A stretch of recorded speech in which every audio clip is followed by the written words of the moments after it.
Welcome to a bright and sunny Slovakia ring where we are ready for rounds 5 and 6 of the FIA World Touring Car Championship. Cars already heading out of pit lane onto the grid after a morning warm-up nearly 6 hours ago. The grandstands and the hillsides around this Slovakian track are absolutely jammed with fans, including the president of the Republic of Slovakia, who is here on hand with the track manager of the Slovakia ring to watch proceedings. Well, hello everybody, I'm Martin Haven. Alongside me, three-time British Touring Car champion Matt Neal. And Matt, there is a massive crowd here, a very entertaining track and lots to talk about, including some gorgeous weather. That's right, Martin. It's my first time here, and I must say I'm really impressed with it. The circuit's absolutely, it's a cracking little circuit. It provides some good racing. It looks wide, it's open, some good overtaking opportunities, and joking apart, the safety standards are very good, which we've seen in free practice and warm-up this morning when we've had a couple of big offs, and you know, the drivers have walked away and the cars have been salvageable. Yeah, they have tested the security standards here over the last couple of days. We've got a lot of stories to talk about, lots of penalties after qualifying and after various different mechanical carnage. Some accident-related here, some accident-related from Marrakesh, and some just sheer bad luck.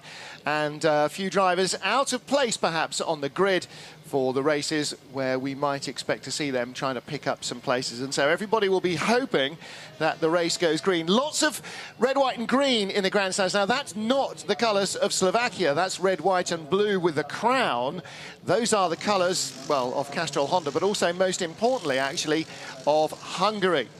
Looking at our grid then, pole position for the second time this season in the brand new Castrol Honda with brand new overalls. In fact, they don't look like that anymore, is Gabriele Tarquini. And Matt, Honda not just getting pole position with Tarquini, but really putting a great team effort together. Thiago Monteiro getting second on the grid, and Norbert Mikelic, the third Honda, lines up in third position. Yeah, the might of Honda is really starting to sort of come to the fore now, and they're turning the wick up, turning the pressure on everybody, and Tarquini seems to have been the man to beat in qualifying for the last couple of rounds, but now it's whether they can really convert that into a strong race pace. But they certainly have got the front locked out with not just the two factory cars on the front row, but Michelic's backing them up in third as well. And, you know, almost the only clean running Norbert Mikelic has had in the last fortnight was in qualifying. He had 8 laps only, and that includes in and out laps, in the first and second free practice session yesterday, and managed to get the car onto the outside of row 2 of the grid. So it's Honda, Honda, Honda. Ivan Muller lines up in 4th position in his Chevy Cruze. Teammate Tom Chilton is 5th on the grid. Alex McDowell and James Nash in the Bamboo Engineering Chevys next up. So we've got 3 Hondas, 4 Chevrolets. Then we've got the first of our Seats and BMWs. Tom Coronel 9th and Mehdi Benani now 10th. We'll start on pole position. Benani for race 2. Coronel on the outside, the front row of the grid, and that's because of a grid penalty for Rob Huff. His car failed a ride height test after qualifying, and he was given a 10-place grid penalty, so he's gone from 7th to 17th on the grid. And then that puts him behind James Thompson. And down in the disappointment seats, Fernando Monche, 5-place grid penalty for ramming James Thompson out of the road in Marrakesh. Darrell O'Young didn't set a time after wrecking that yellow, red and white LKM BMW yesterday on his first flying lap. And Tom Boardman has had 4 engines in his Seat this weekend. They finally think that they have found one that will last the course. Well, Darrell O'Young was the first of our big stories yesterday, Matt. We barely even got qualifying underway. Only 3 drivers had actually crossed the line on a flying lap when Darrell had his big accident. And to look, well, this is the driver's side of the car that didn't take the impact, but even to look at the passenger side, you would hardly know. This is the circuit camera showing just how close the barriers were and why they're protected by such a depth of tyres. Yeah, here we just see it in car thing. It was a monumental shunt.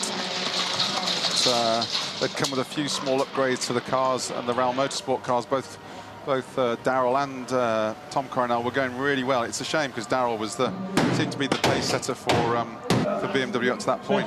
Darrell helping there with the Birmingham screwdriver to sort out the car, and unfortunately the ultra lightweight carbon fibre doors, which are all of the doors on the car except the driver's door, they've now been replaced by standard steel ones. World champion Roberto Ravaglia helping there with the liverying. So he is joined down towards the now we've got a story here with Rob Huff with his grid position, haven't we? Well, and that's a real shame. You know, he had this drama in Monza, didn't he? Beginning of qualifying, ran into the back of Freddie Bart's car, misunderstanding on the outlap. That wrecked the Monza weekend. And here, he got a good run.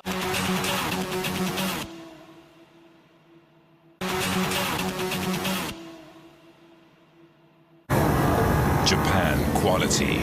Yokohama, your tire. Huffy keeps his place, so won't Bernani be 11th in race 2? I think that's a good question. That is a good question. Hello.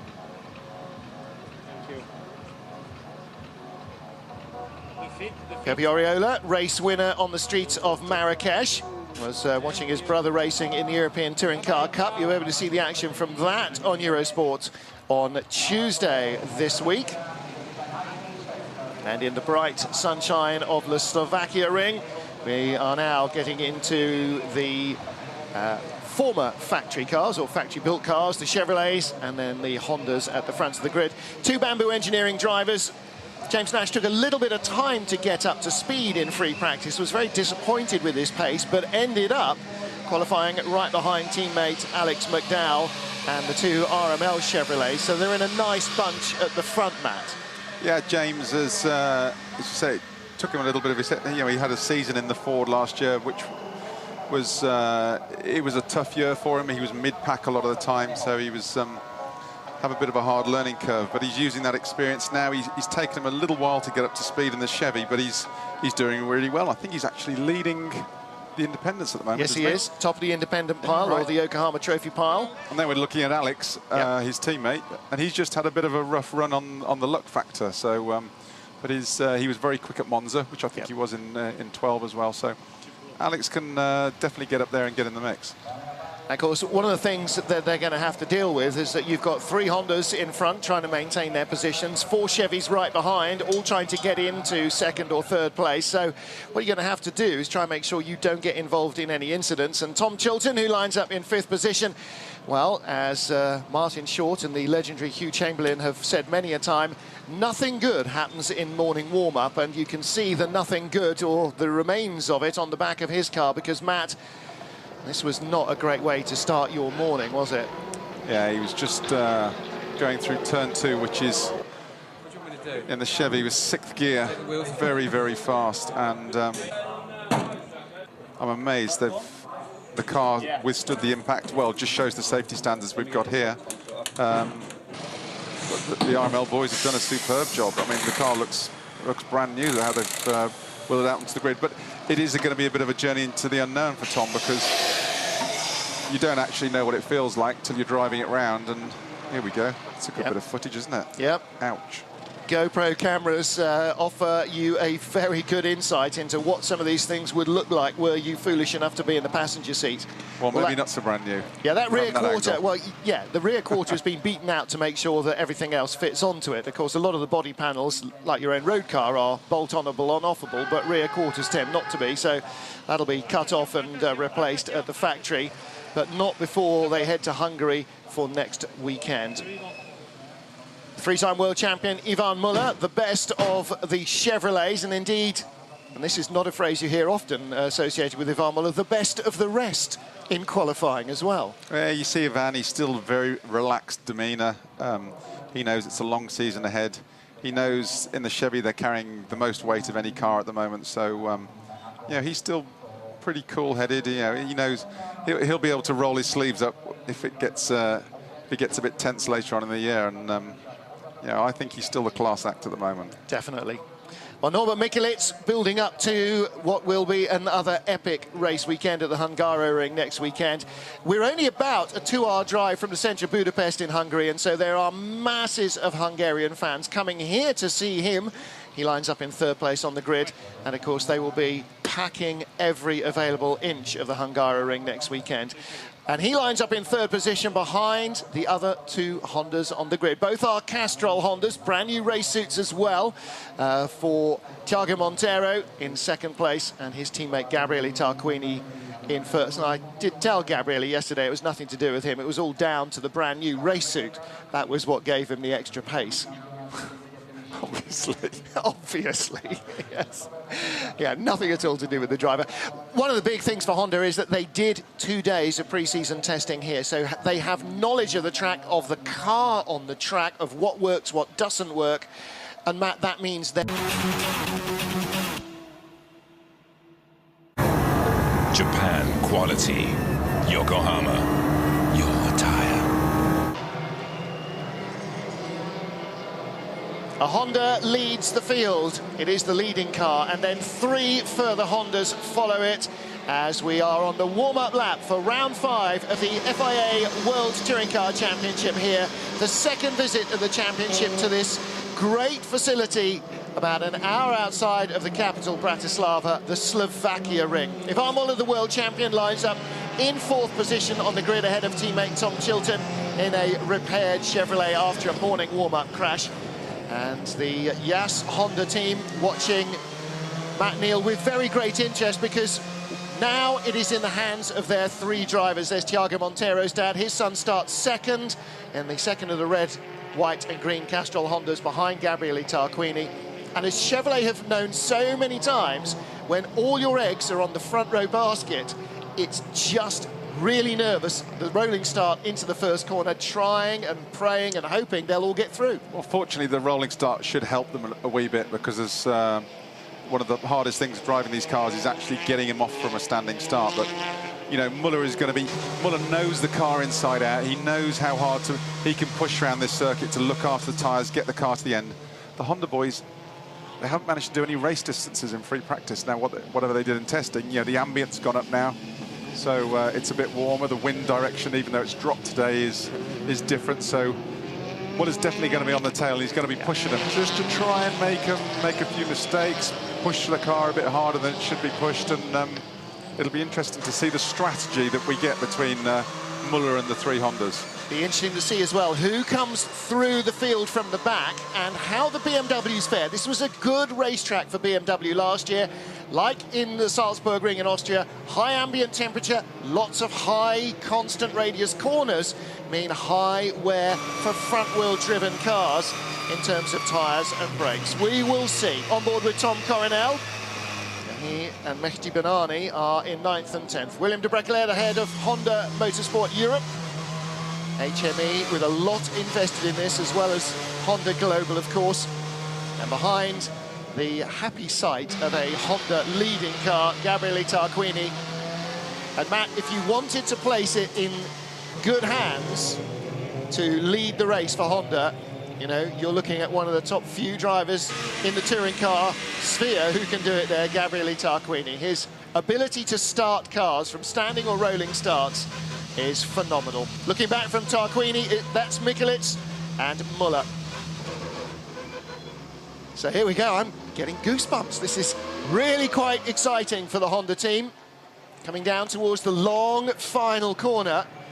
And Matt, it's kind of 3 corners in one. The first right-hand bit, then it tightens up on itself, then it opens up into a left-hander onto the straight. The one thing that was prevalent is both the Chevy and the Hondas were very evenly matched for straight-line speed all weekend, but the Chevy is carrying slightly more weight, so they're getting it going, and he's on the outside, so it's going to be interesting to see how they can get on.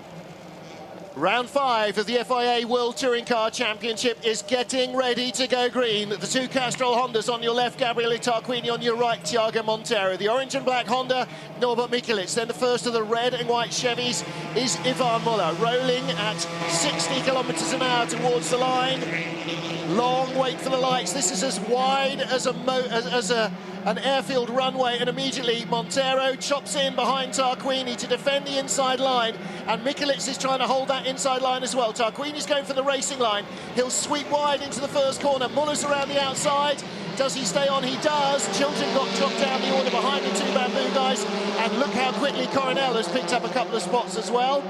Muller looking around the outside of Mikelic. Muller got a drive-through for tagging Mikelic out of the race in the BMW last year.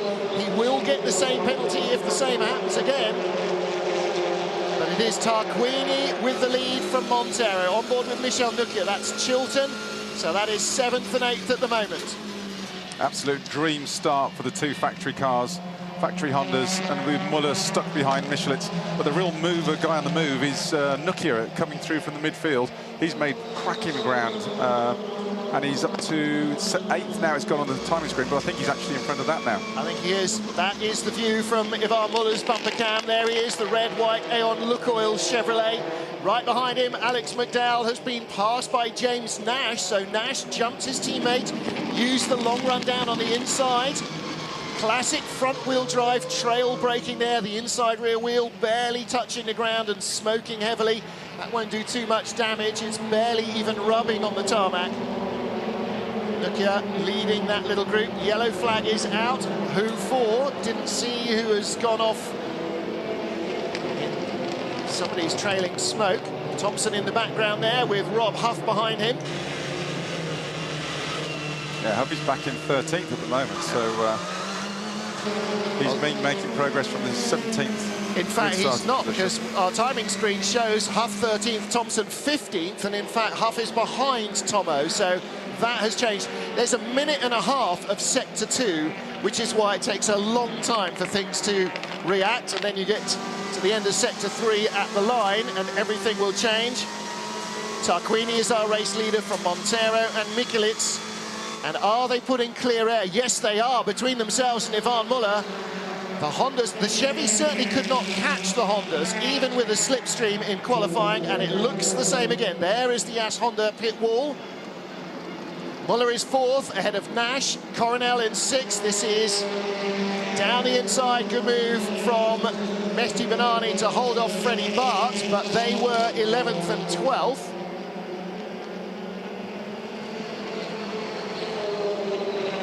Well, at the moment, Matt Neal, the Honda's doing their best to escape. But look, at the end of the long straight, the Chevy has got its skirts hitched up and caught right back up towards Norbert Mikelic. Yeah, it's a very long lap. I think it's bar Macau. It's one of the longest laps we go to, being it's a 2:02:14. But Tarquini's already smashed the race lap record with a 2:13.1, which is you compare that to last year of a 14.5. Just see a replay of the start. Tarquini's always quick out the blocks. Yep. Basseng trying to go around the outside of Stefano D'Aste. We're on board with Coronel. He goes up the inside of Chilton and tucks in behind McDowell, who has a little bobble, drifts wide, and that's why James Nash got through. Nukia got through there as well, and that is Chilton's car. Now, Chilton had contact with Freddie Bart, we're being told. He's beached. And he is off the track. Oh, and that was Michel Nukia behind him. Earlier contact last lap was being investigated between 73 and 23. That's Bart and Chilton. Unless that is the incident we're talking about, and they meant 17 and 23. I think that is a separate incident. Alex McDowell, incidentally, fastest on the first sector of this lap. I have to say, these Hondas aren't getting away from Muller. He's hanging on to him. Not much does, though. He sticks to you like stuff to a blanket, doesn't he? And he is dropping Nash, who's worrying about Coronel. And this is Thompson on the outside trying to go around Freddie Bart. So Bart dropping back to 12th, Thompson and Huff 13th and 14th.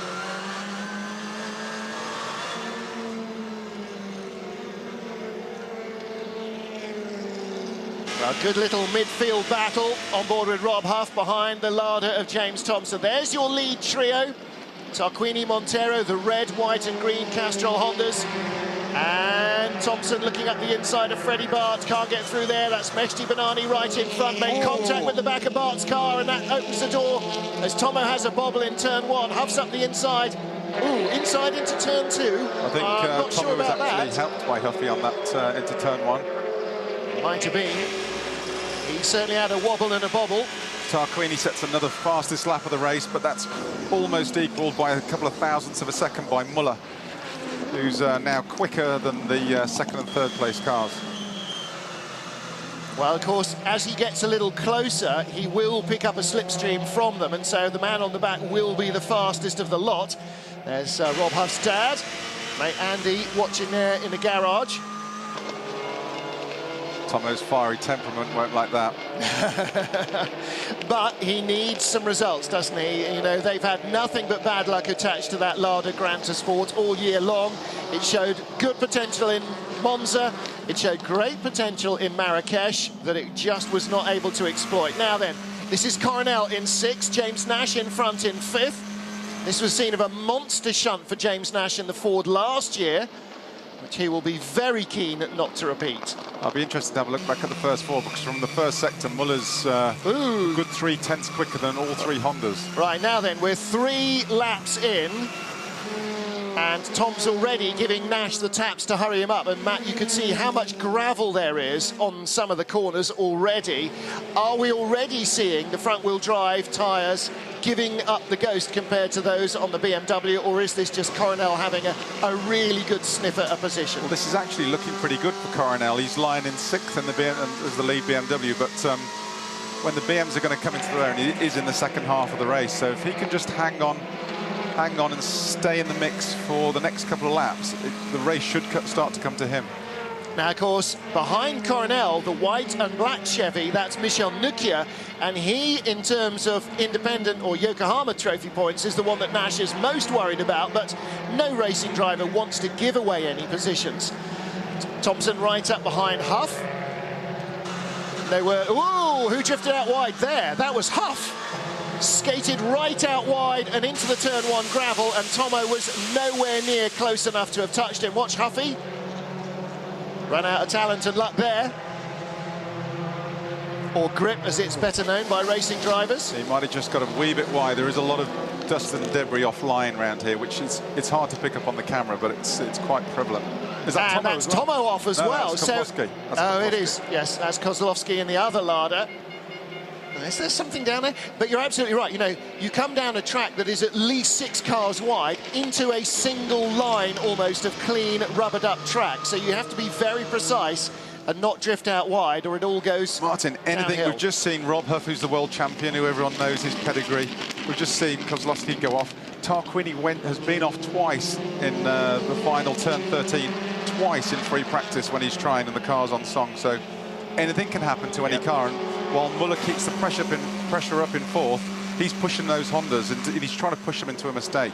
And now Coronel, interestingly, in 6th place, has dropped off the back of James Nash. Is that because he was starting to overheat a little and he wants to give his radiator and his tyres just a momentary breather? And then look at the queue of BMWs behind. Behind McDowell, you've got Oriola, and then Daste, Banani and Bart, all in their BMWs. And Tomo trying to catch the blue car of Swiss driver Freddie Bart that's right in front. In the pits is René Munich. Now, he had a gearbox drama in first practice, didn't go out in second practice because of changing the gear cluster, and it looks as though he's got more dramas in the front of that car. He is the boss. He's Mr. Allinkle.com, and he's the man that funds the entire thing. By dramas, do you mean just a load of gravel?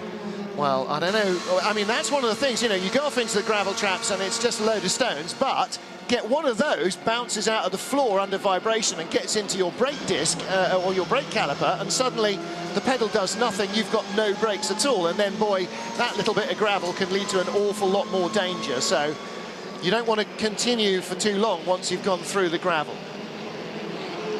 Isn't it how quickly you're what everybody wants the underdog to do well, and for years everybody's wanted the Chevy to be beaten. Yeah. Now they're the everyone underdogs. starts to think of the Chevy. Come on, Chevrolet. Yeah. First 2 days of sunny weather and everybody's going, oh, it's too hot. Can we not have some rain for the garden? Well, look, fastest laps, 2 minutes 12.9, 2 minutes 13.0 for the Hondas.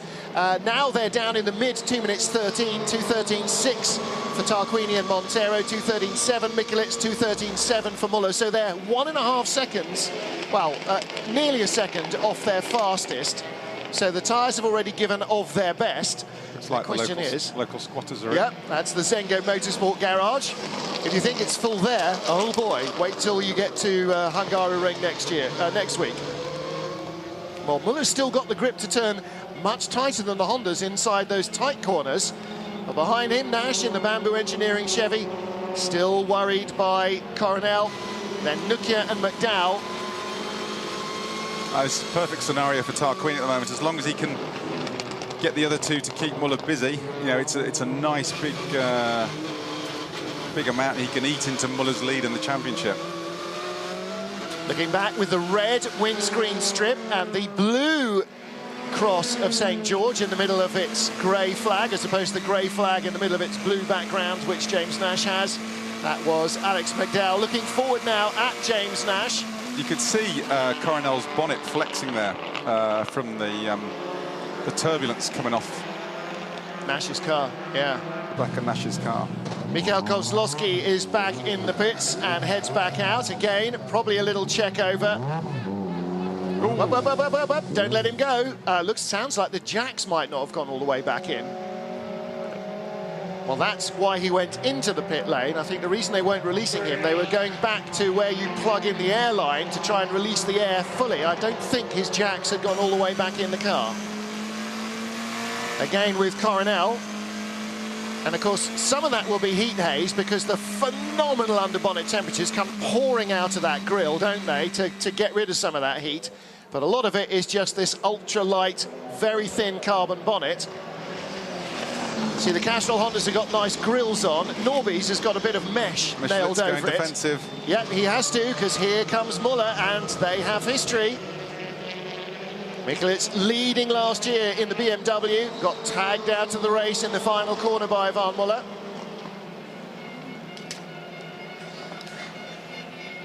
Muller's not going to want the two factory cars to get too far away, so he's going to be be feeling a little bit of pressure to try and get past Michelitz before he loses all the goodness out of his tyres. It is that classic thing, isn't it? You don't want to be any positions further back than you have to be. If you can pick up one spot and get into third, it's better than fourth in terms of points. But on the other hand, just occasionally, he's got to make sure he finishes because he has got a handsome lead. The McGregor BMW of Tom Coronel all over the Bamboo Engineering Chevrolet of James Nash. Again, see the gravel on the inside of the corners in a few of these places. Lots of dust as well. Actually, that's the one criticism I've had or heard from some of the drivers. The gravel is very coarse. It's big, thick rocks, yeah, which when the cars go through them, it does rip hell out the underside of the flat floors. And it doesn't do much to slow you than the finer gravel. It is a bit of a rally stage in some places, certainly. In this long final corner, listen to Tom off the throttle now, trying to pick it up. That's where you start to drive through the final part of the corner, through the left-hand exit and onto this big, wide straight. There's Richard, boss of Bamboo Engineering, Richard Coleman, also running a GP3 team this year. So Barcelona, the first round of the GP3 series. He's going to be a very busy boy learning the ifs, buts and maybes of Formula One tail-end paddock protocol. So you certainly can't fault any kind of ambition in Bamboo Engineering, stepping up after a brief foray in British touring cars to the world, and then also taking on a GP3 programme. Tom Boardman has only done one lap so far, by the way.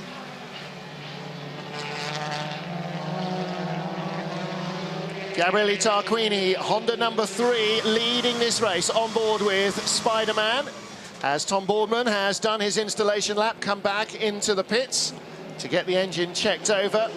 Mikhail Kozlowski has been into the pits, done just a couple of laps so far. Rennie Munich in and out of the pits, Tom Chilton in the gravel. On board there with the other Tom Coronel, still trying to find a way around James Nash. Is it me, or does the Chevrolet look like it's getting a little looser in his hands? It's getting I feel like it's getting a little looser in the slow to mid-speed stuff, but it still has got the performance through the high speed. You know, the likes of turn 2, turn 5 and 4. I mean, that's when Nash just seems to get far enough in front to keep Coronel at bay. Yep. Ooh, he's on him now. That was almost famous last words, wasn't it? Yeah, definitely.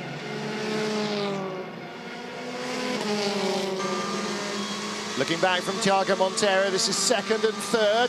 Orange and black Zengo Motorsport Honda. And Ivan Muller just dropped away a little bit there. Now, again, one of the things about being right behind a rival, as you see Norby shaping up for a move on Thiago. Now, of course, he's not in the same team. They are buying their cars from Honda, not being run by the Castrol Honda Yas Motorsport team. So if he can get by Thiago, and you sort of sense that he thinks he can, look, headlights are on full beam now, trying to melt the back of the Honda off. Yeah, Michelet's wants a podium, doesn't he? He's worried Monteiro's holding him up at the minute. But of course, you know what that does to Ivan Muller, don't you? Suddenly the blood's in the water and he's going feeding frenzy, and the Great White is coming up from behind. And as James Nash has to ditch hook on the inside to get the Chevy through corner 1, again, Coronel sensing there's an opportunity coming soon. It needs to be soon. This is lap 8 of 10, so there's not much time to go. They need to uprate the headlights on the bamboo car, don't they? Yeah. Get down to Halfords and get a spare in there. Doesn't look like that one was working. Michelet's in a real difficult place now, because obviously he wants to get on, and the move he's got to make on Monteiro has got to be clean.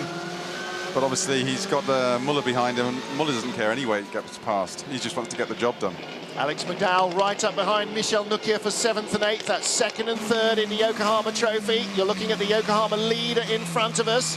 Very different cornering styles. Nash in tight and early. Coronel sweeping out wide to try and carry more speed through the apex and to the exit of the corner. Oh, and he's straight up the inside. Wow, James Nash just could not control the understeer under braking there, Matt. The front washed out, and Coronel went, thank you very much. It's taken its time, but 8 laps in, finally your tyres have given up. Yeah, turn 8, they do reckon it is very difficult to stop the car there, and Nash has obviously just snagged one of his maybe a front wheel or something, and he's just run that little bit wide, and Coronel didn't need to be asked twice, did he? You saw a little bobble mid-corner. Oh, big moment in replay just in front of them for Thiago. Same corner.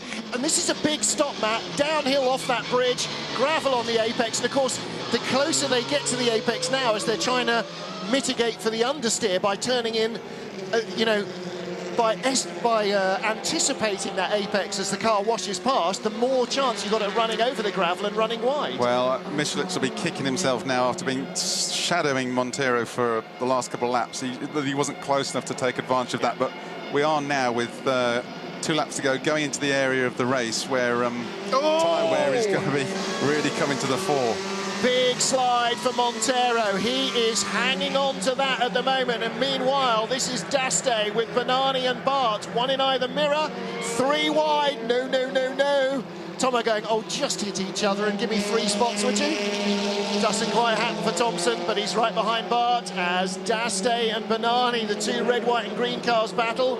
Bernani on the left of your shot, Daste on the outside line, and has to let Bernani go through, change for 10th place there, and that is 4th in the Yokohama Trophy. Daste now trying to fight back. New race suit this weekend, like Lederhosen. Check out my Twitter feed if you want to see a picture of it. Oh, big slide out wide for Freddie Bart, and through goes Tomo. He held to that well, didn't he? Yes, he did.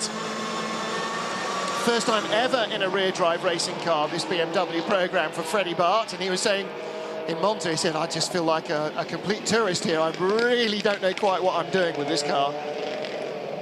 Well, hung on to that well, but the chance was there for Tomo to slip through. Well, Now with James Thompson, looking at the two BMWs in front. He's got two in front, one behind. It speaks well of the Lada's treatment of its tyres. That's Chilton's car coming back in. So if he can start, he'll be starting from the back of the grid. So I'm sure they're going to have to work on it now. Back with the leaders. Still status quo here. Muller just shadowing Montero drifts very wide again. Mikulicz with the tight line, but you just can't get on the gas there, Matt. You've got to wait. One to go after this. Yikes.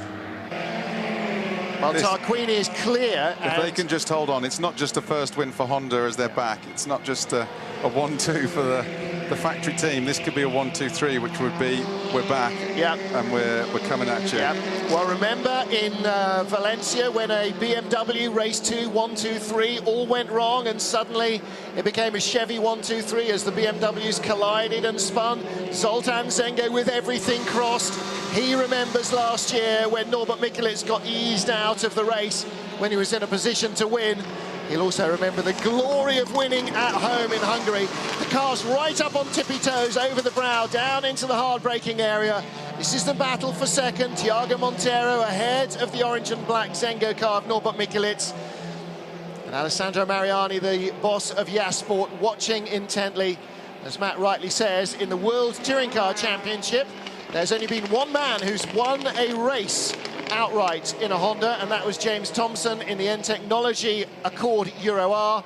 This won't just be a win for Gabriele Tarquini's Civic. This will be a 1, 2, 3 for the team, and that is a massive underlining of their statement of intent pre-season, which was to come out. Andrea Adamo there, the designer, said, I have not designed a car to learn from, I've designed a car to win with. We want to win the championship in the first year, if we can. Yeah, Muller's settled for fourth now. Mikulicz definitely hasn't settled for third. Norby never settles until the checkered flag has fallen.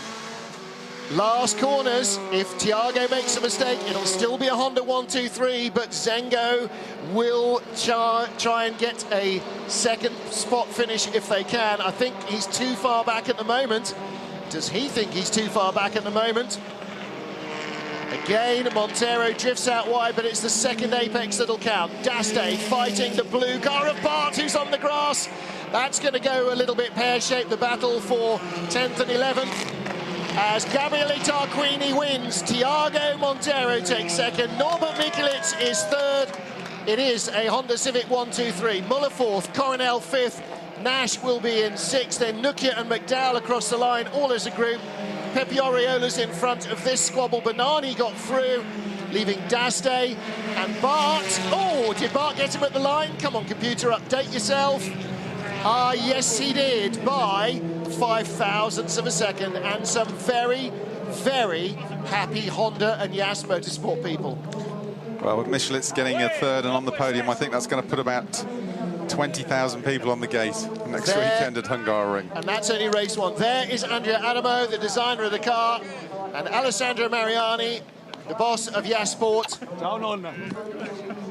Two very, very happy Italians and a very happy Swiss. Look at this. Got Daste by 5,000ths of a second at the line. It's about 5 inches, never mind, 5,000ths per second. Round the outside, Buffalo Girls. And 5,000ths of a second is that much. That's a number plate.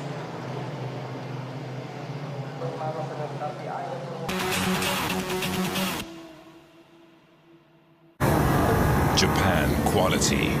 Yokohama, your tire. Slovakia.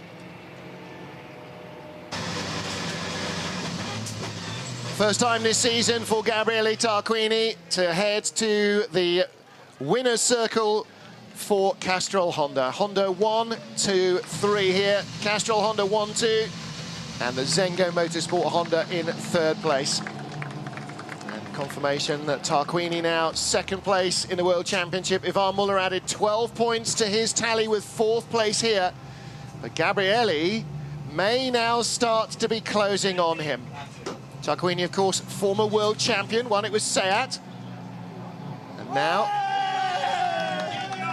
I didn't look when the last time he won a race in a Honda was, Matt, but it's not been for the better part of a decade, you've got to say, It at would have least. been 2001. There you go. I think. There you go. Alessandro European Mariani touring with the cars. grey hair, or on the left with the grey hair. And the boss of Yas Honda. They already had a win this weekend, Yas. In fact, they won the front-wheel drive class in the European Rally Championship yesterday as well with the Civic R3. And it's a good, I mean, what is Gabrielli now? Is he 51? No, he was 51. He was 51, 52. He's 52. Yep. But, still fit as a flea. Willem de Brecquelaire, the boss of HME, Honda Motorsport Europe. And there is Norbert Mikulits. And Matt, as you said, that may well have added another 10,000. I don't know where they put them all, honestly, or how they're going to fit them all in to the gate at the Hungaroring next weekend. Big, big day for the Zengo Motorsport team. Big day for Honda as well. Well, great for Michelitz after, I mean, wretched season so far. Rotten luck he's had so far, Absolutely. so it's great for it to bounce back like that. Yeah, absolutely. Big, big news for the team. They really put themselves on the line, stuck themselves out on a limb with the Honda deal, and venturing into new territory. They've had all sorts of misfortune, and Norby finally had a car that ran the distance, and he did exactly what he needed to in qualifying and in the race. So cars now in Parc Fermé for the next 3 minutes before they're allowed to be worked on. So this is a very quick turnaround. Mikhail Kozlowski back in there in the Lada garage. James Thompson's car as well. You're allowed to look at the car and prepare, but not do anything to it.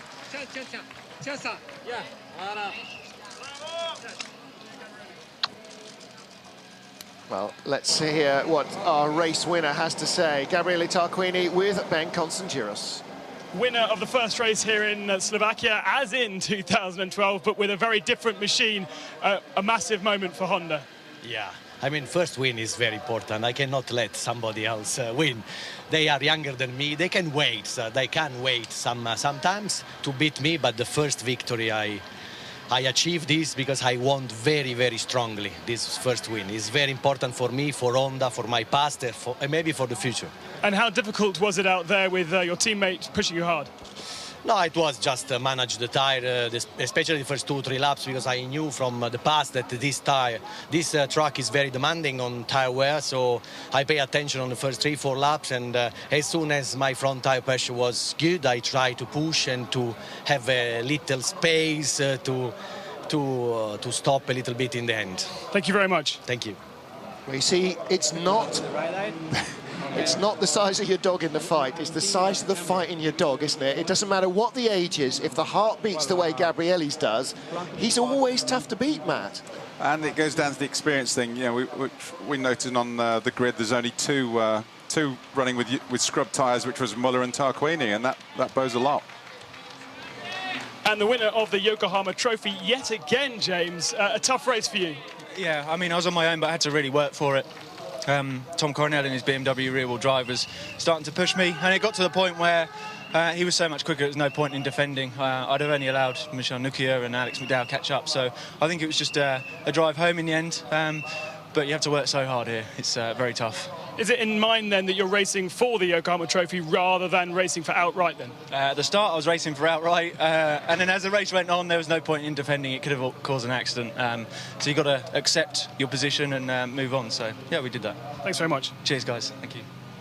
Well, again, turning around his fortunes of last year, where he ended with a very big shunt in the Ford and ending up the Yokohama Trophy leader and adding to that advantage here with victory ahead of Michel Nukia and Alex McDowell, his teammate. So, confirmation then of the result. Tarquini, Montero, Mikulits, Honda. Muller in 4th place, clear of Coronel, Nash, Nukia and McDowell in their Chevys. So Coronel the only Chevy in the top 8. Of course, in the olden days, before he came to the championship, Alex McDowell would have got himself pole position for race 2, but it doesn't work that way anymore. 8th to 1st only happens in the European Touring Car Championship. Pepe Oriola leads Seat in 9th place ahead of Banani, Bart and Daste. Tomo in 13th place. Lada Granta, the Ufel dust, they waved over it overnight doesn't seem to have done quite the magic that they were hoping for, and Mikhail Kozlovsky, René Munich and Franz Engsler not getting a full mileage done. James Thompson looking very hot there. Marco Calovolo, his engineer, comes towards us with another long list of things to try and think about. 34 degrees air temperature, and Matt, inside the car, probably more like 50 degrees, I would think. Very hot indeed, with that furnace in front. Yeah. 1,000 degrees of turbocharger keeps you nice and toasty. Very disappointing day considering their performance from last year for Seat. You know, and all Incal team just seem to have imploded. Yep. With Bassang and their best of the rest in 16th. Well, again, you know, you look at the Seat team last year, the Sunred team, the Lukoil cars, Gabrielli first and his teammate in second place, but of course they had experience of the cars, of running the cars, and so when it was telling them something from the track, and of course they had Gabrielli in the car as well, who'd driven it for several years and knew where to go vaguely or pretty accurately. Rob's not driven this Seat. He's been in the Chevys the whole time, and what works on a Chevy probably doesn't work on a Seat, and the team don't have that database of knowledge and experience of touring cars, never mind of this track and this championship. So for them it is really in at the deep end. So round 5 of the FIA World Touring Car Championship at a packed Slovakia ring. Hot, hot, hot. Well, it produced great excitement last year and lots of anticipation in the Honda garage as they started 1, 2, 3 on the grid. Incidents, a couple of them for Tom Chilton after his morning warm-up crash. Means that he will have to start from the garage or from the back of the grid. Rob Huff ran out of grip, but out front, despite the attentions of Ivan Muller's Chevy. It was the Hondas that ran away with the podium. Good battles between the BMWs, good Yokohama Trophy race as well. But in the end, it was all about the Honda and Gabriele Tarquini. Well, let's get down to the pit lane and hear from Tom Coronel. Arguably the weakest mark so far in the World Touring Car race for the first 2 weekends has been BMW. But Tom, what a race from you. Car felt very consistent. Of course, we got the carbon door, so minus 20 kilos. So now it's we get a little bit closer to the front runners. But still, we're not fast enough. But we are consistent. We didn't make any mistakes. And as you know, the tire wear of the BMW is very consistent. So it seemed all right. I was happy. You were fighting just to get into the top 10 pre the weekend. And in this race, you were challenging and passing James Nash in a Chevrolet. What's the difference? It can't be just the door, surely. Nah, it's I was aiming for his mirrors. I was pushing him in error, and he made a small mistake at the hairpin, so I could dive on the inside. I saw my car was a little bit faster, so I knew it was going to happen. I just needed to take some patience. No, my BMW was good. I mean, should be ready for race 2. I just said to the mechanics, give me fuel and clean the front window. Yeah, absolutely. No one's working on the car. This car is ready to go out as soon as the pit lane opens. Well, Tom Coronel will start on pole position for race 2, and he will bear in mind that Norbert Mikulits led in a BMW here last year and will do his very best to win in a BMW. And that could be very entertaining. Tom Chilton, more gravel coming out of that car from the RML mechanics who worked hard to rebuild it after warm-up.